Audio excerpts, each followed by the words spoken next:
গাইবান্ধায় দিন ও রাত জুড়ে উৎসবমুখর পরিবেশে রাস উৎসব পালিত হচ্ছে। গাইবান্ধা জেলার সুন্দরগঞ্জ উপজেলার ধর্মপুর ও ছাপরহাটি এই দুটি জায়গায় চলছে সনাতন ধর্মাবলম্বীদের রাস উৎসব। প্রতিবছর বাংলা কার্তিক মাসের চাঁদের পূর্ণিমায় রাস উৎসব হয়।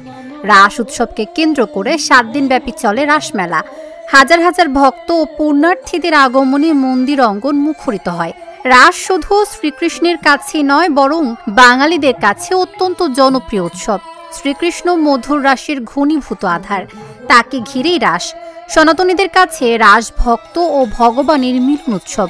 সারিবদ্ধ অসংখ্য মূর্তি তৈরি করে সনাতনীরা এই রাস উৎসব করে।